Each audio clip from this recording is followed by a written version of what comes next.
यही है कि हमारी जो बहनें हैं, हमारी माताएं हैं, वो सुरक्षित रहें, किसी गैर हिंदू का प्रवेश बंद हो, वो ना आए।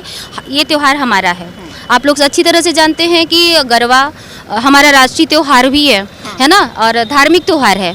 और इस त्यौहार में हमारा त्यौहार है, इसे हम अपने तरीके से मनाएं। जो सिखाने वाले भी हों, जिसके ट्रेनर आए, वो हमारे ही बीच से आए, दूसरा कोई न आए, और ना ही आकर के हमारी माताओं बहनों को बहलाएं या फुसलाएं। और उन सब हिंदू परिवार के माताओं और बहनों के जो अभिभावक है, गार्जियन, उनसे भी मैं गुजारिश करती हूँ, उनसे भी आग्रह यही करती हूँ कि अपनी लड़कियों को ये शिक्षा दें कि जो उनको सीखना है, कोई चीज़ सीखना मना नहीं है, कार्यक्रम करना मना नहीं है, डांस करना मना नहीं है, गरबा करना मना नहीं है, बशर्ते अपनी मर्यादा में रह करके उसमें रहें। हिंदू ट्रेनर ही गरबा सिखाए, क्यों, क्या जरूरी है? बिल्कुल निश्चित तौर पर, क्योंकि इस दौरान पे जो हमारी बहनें होती हैं वो लगातार संपर्क में रहती हैं। मुस्लिम लोगों ने आजकल ये एक ट्रेंड चलाया हुआ है कि जो भी हिंदू त्यौहार हैं उनमें वो प्रवेश करते हैं और हिंदू लड़कों के नाम से प्रवेश करते हैं।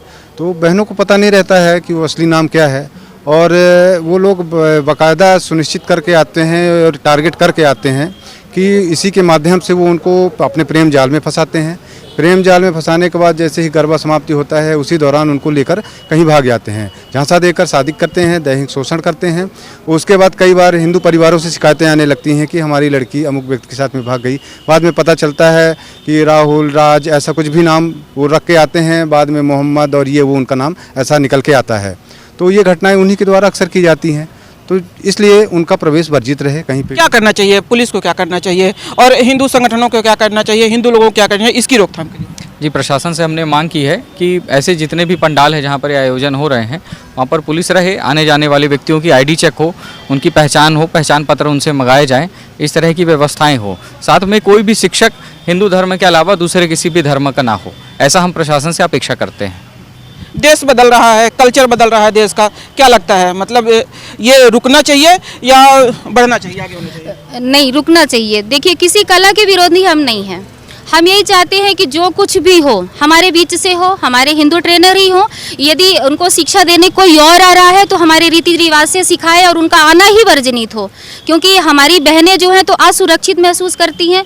क्योंकि इसके बाद, गरबा के बाद या किसी ऐसे प्रोग्राम के बाद बहुत सारे ऐसी लड़कियां होती हैं कि जो यहाँ से पलायन कर जाती हैं, और उनके गार्जियंस भी ये बता नहीं पाते हैं कि लड़कियाँ पलायन कहाँ कर गई हैं, क्यों कर गई हैं, बदनामी के डर से। तो उस बदनामी से बचाने के लिए हमें ये पहल करनी पड़ रही है, अपने समाज को बचाने के लिए, अपनी माताओं और बहनों की सुरक्षा करने के लिए।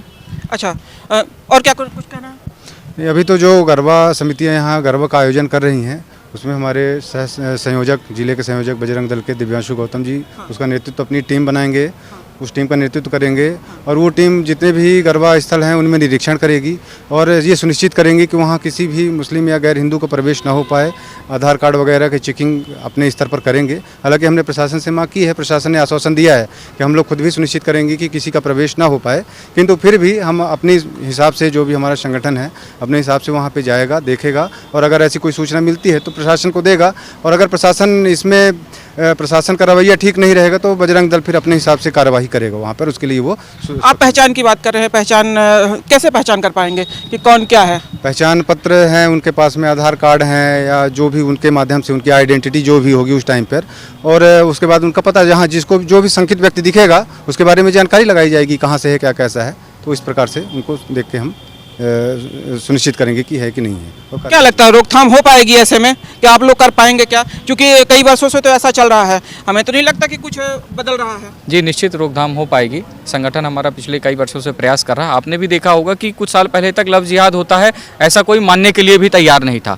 हमारा विश्व हिंदू परिषद कई वर्षों से बोल रहा है कि इस प्रकार की घटनाएं होती हैं, हिंदुओं को टारगेट करके उनके साथ ऐसा हो रहा है, पर समाज नहीं मान रहा था। आज जब वो चीज़ें बढ़ने लगी, बड़े स्तर पर होने लगी, तब कहीं ना कहीं समाज मानने को तैयार हुआ। तो हमारा विश्वास है कि जब जिस तरह से संगठन प्रयास कर रहा है, इस तरह की घटनाएं रुकेंगी भी। समाज जब जागरूक हुआ है तो अपना विरोध भी जल्दी। रीवा में कितने केस हुए हैं, लगभग कई केस हुए कि नहीं हुए अभी? निश्चित कई बार हमें ऐसा सुनने को मिलता है। रीवा सहित पूरे भारतवर्ष में ही ऐसी बातें संगठन के कार्यकर्ताओं के बीच में समय समय पर आती रहती हैं, और उसी के लिए ही संगठन आज यहाँ पर त्यौहार शुरू होने से पहले आके प्रशासन के पास अपनी बात रख दिया है। ऐसी घटनाएं ना हो और संगठन को रास्ते में, सड़क पर ना आना पड़े।